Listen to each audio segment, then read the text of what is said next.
Ashama harka fuune ilmaan Oromoo kam jirtanii bakka jirtanii nageenya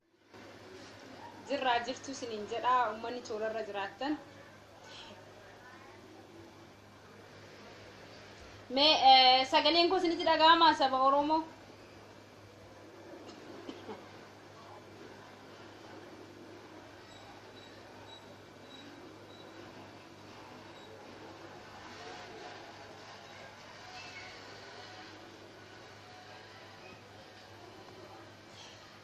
Aye uummanni toorarra jirtanii yoo isinitti dhagahame ta'ee koottaanaa seenaa isiniin jedha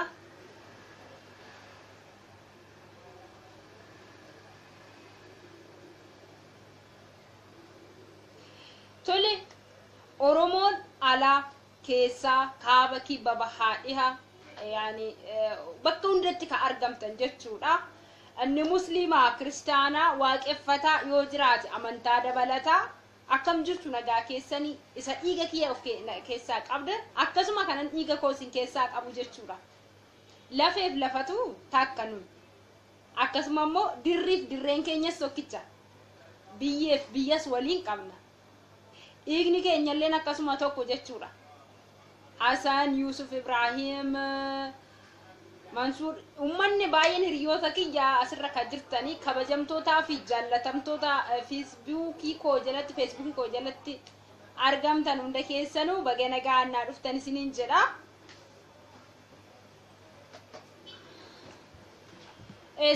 seenaa mee waa taphannaa ummanni feesbuukii kiyya jalatti argamtanis akkasuma immoo feesbuukii kiyya alaan ka jirtanillee warri adeemsa nuti hiriyoonni feesbuukii kiyya jalaa fi ani waliin deemna yoo jettan wajjinin daandii dheeraa deemuu dandeenya jechuudha sana dura garuu baga nagaan dhuftan tolee isinillee siifaa kiyya baga nagaan naa dhufteetis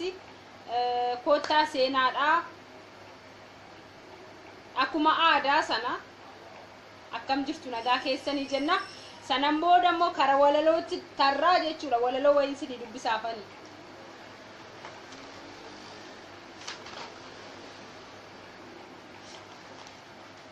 walaloon isinii dubbisa Oromoota kiyya saba koo qulqullu kan dabata kan beekne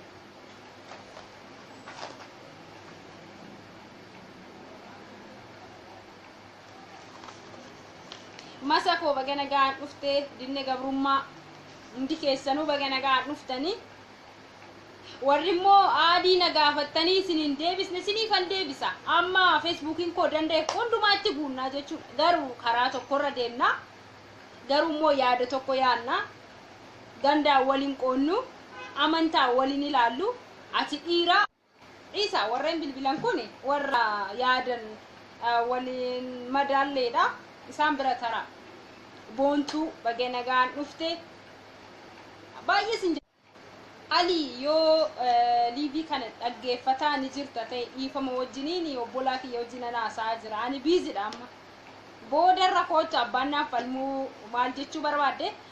hiriyoonni koo warri seentaan kun waan baay'ee wajjin haasofnaa amma garuu walaloota akkasii dubbisame maraan martoo jetti maraan martoo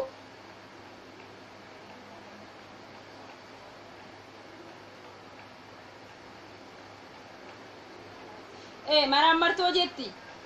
mata dureen walalootii yaa jechuudha walalootii akkuma kana dura isin ceesisa tokko dubbiseetan ceesisa sanarratti haasofna dabarree immoos itti haasofna jechuudha tole maraan martoo maaf sirrachuu diddee of jala deebitaa akka muka qottoo mataan micciiramtaa jedhe maaf sirrachuu diddee of jala deebitaa akka muka qottoo mataan micciiramtaa eenyu dhalaat anaa miti walaloo ani barreessitu jedhee quba kana shanantu barreesse keessan jirwaan toleka ofii keetiif jiraadhu of ta'ii nama tokko duudha singatinii aadaaf abbaaf akaakoo addaan waliin qoonnu yaa ilmaan haadha koo jedha ofii keef jiraadhu ta'ii nama tokko ati nama lama ta'uu dandeessu waan ta'eef ofuma keef jiraadhu ta'ii nama tokko duudha singatinii aadaa abbaaf akaakoo addaan waliin qoonnu yaa ilmaan haadha koo jedha garuu isini nama ifama hin bilbilu gata sambra darbaadha ofii keef jiraadhu ta'ii nama tokko duudha singatini aadaa abbaaf akaakoo addaan waliin qoonnu yaa obbolayyan koo jira isin namni tokko nama tokko ta'aa jiraadha ofuma keessan jechuudha waan feetan waan barbaadan waan yaaddan hundumaayyuu ofuma ta'aa jiraadha garuu addaan waliin qoodina yaan ilaalchi fedhiin hawwiin abbaan fedheeyyuu ilmaallan haadha takkaayyuu amalli isaanii garaagara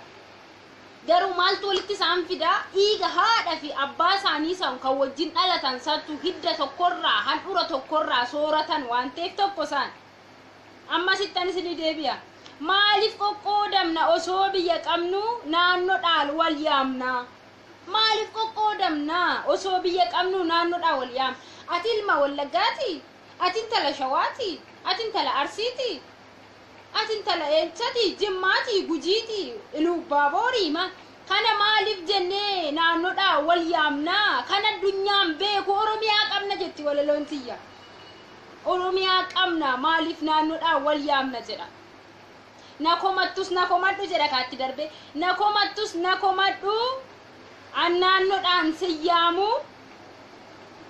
kana narraan argattu na dheeggati yoomuu jedha anatu isiniin jedha innati shawaa inni wallagga narsi inni maaliisi anaa fi ilma oromoo yookaan intal oromoo takka naannoodhaan na faarsiti yookaan naannoodhaaf na arrabsiti jettee hin yaadin kuni obbolaa ko Facebook jalatti argamtanii fi warri alaas ka dhaggeessa yoo jiraattanii kanani fudhattu taanaan koottaatii wajjiniin bakka tokko taanee nama waa'ee jechuudha dhimma gabrummaa irratti miti amma nuti kaasuuf dhimma bilisummaa fiduu miti sas dhimma wayyaanee fi OPDOs miti warra Gojjam Gondores miti nuti kan walitti haasofnu numa lamaan jechuudha anaafisin mana keessatti nama waa'ee jechuudha nama waa'ee gandummaa isin biratti haasawu nama ganda saatiin of faarsu yoo argitan yeroo hundumaa kana naasaa innufuwani kana amma tokkummaan wal guutee amma dhibeen gandummaa badutti ani xiyyeeffannaan koo dhibee gabrummaa otoo mootummaa barreetiin camadamu otoo hin taane isaa dhibee gandummaa kanaaf daawwaa ta'u doktoriin taafate akkas isiniin jedha kana qofa miti immoo warri hiriyoota koo taatanii nooraa jedhee isin kabajee isinis na kabajanii haamileenaa laattanii anis jaalalaaf kabajaan isin fudhee mana tokko keessa galma tokko keessa waan isin poostii gootan nin argaa waan ani poostii godhu na argitanii sinan deeggaraa na deeggartuu wal gorfannaa na deeffattu waan akkasiiti adeemsi anaaf isin gidduu jiru garuu poostii keessan jalatti suuraa shamaraa takka poostii gochuudhaan arrabsuu yookaan shamara taatee qarshiin irraa nyaate ammana jettee dhiira poostii gochuu yookaan ani intala ebeluuti biqiltuu shawaati magartuu arsiiti maalishooti jettee ka poostii gootu si agarraan kana qofas muti immoo koomantii namaa jala deemtee namoota ka arrabsitu taanaan sheer gochiidha gubbaarratti barreessitee kan namni uummata oromoo barreesse laalaa kuni waan jedhu jettee koomantiif laayikii lakkaawwachuuf jecha gowwaa takka arrabsi kalammataa innu of arrabsa ka jedhu sana ni goota taanaan magaalaa bilookiin isin geechaachuudha achittanan shaayii fi buna isin affeera tole waliif galla miti mee warri dhageessanii waliif galla jechuudha irra caalaan keessan warra hidhama garee guddina afaaniif aadaa keessa wajjin jirruudha akkasin fudhattan abdiin qabaa jechuudha kana qofas miti immoo baanee saba biraas arrabsuu nuti kaayyoon keenya jechuudha kaayyoon ilmaan oromoo yookaan immoo kaayyoon gootowwan oromoo qofa bilisa baasuu moti hin beektan kana ummata yookaan sabaaf sablammii oromiyaa keessatti mootummaa baay'een mootummaa Itoophiyaa kana yookaan mootummaa bineensa kana nyaatame kana ummata saba biraa nu wajjin gabroome kana bilisa baasuudhaaf ni hojjechaadha.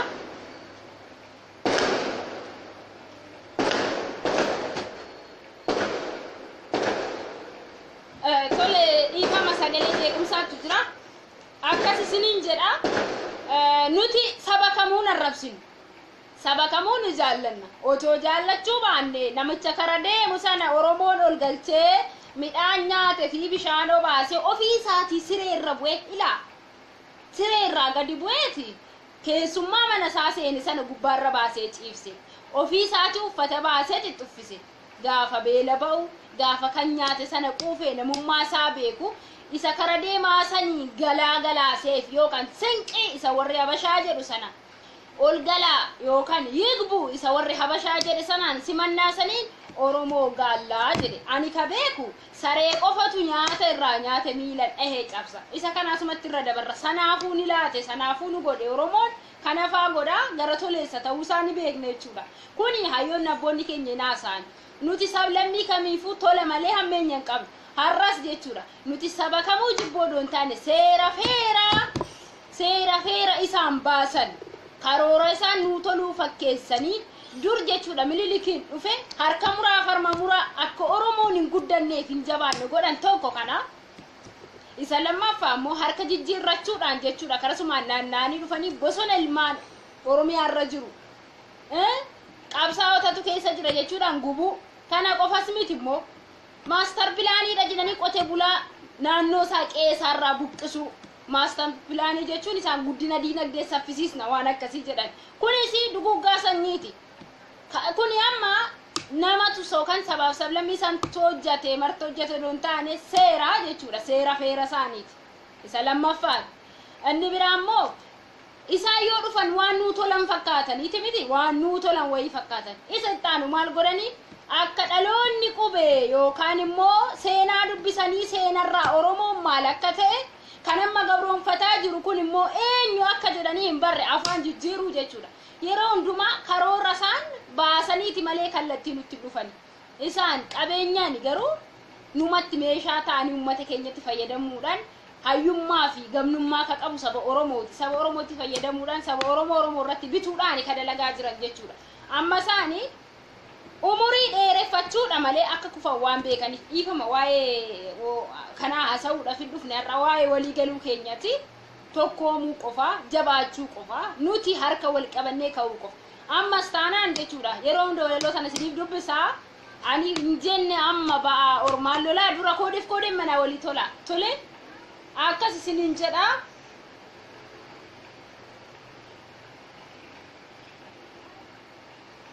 akkana jedha walaloon inni dhuma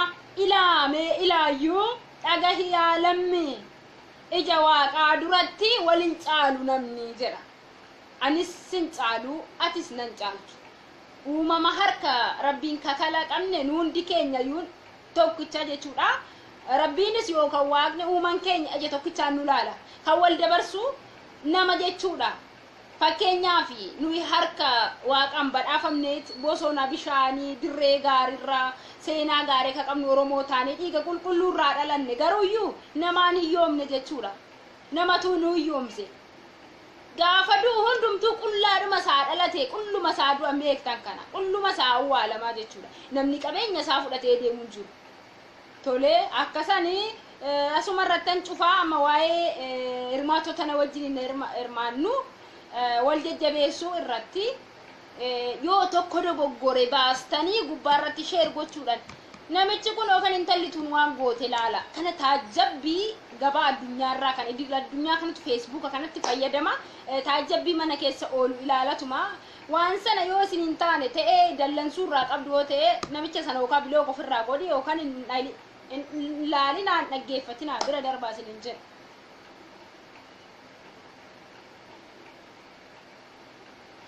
hayyee akkana jedha nadhii fi guutum hawaas waan jedhu dhageessanii afaan keen baninii ati dubartiidha jedha beekaa tokko akkatti qabna tariitii maqaa nadhii fi guutum jedhu kun ni baafatee egaa laboraatoorii qilleensaan qabnu nuti yoomuu nan dubbadhan callisuu dhugaa baasuu dhiiswanii gadhee takka nan caala dhiira gadhee sammuushii dubartii dhumaan beekne gad hojjetu takka nan caala amma of jaja jechuudha maalirratti waa'ee tanaaf wanni ni naarree fi ofittiin boona'an akkasii namoonni tokko ishii tana sirreeffadhaa kana amooti kana amma as keessaan ari'a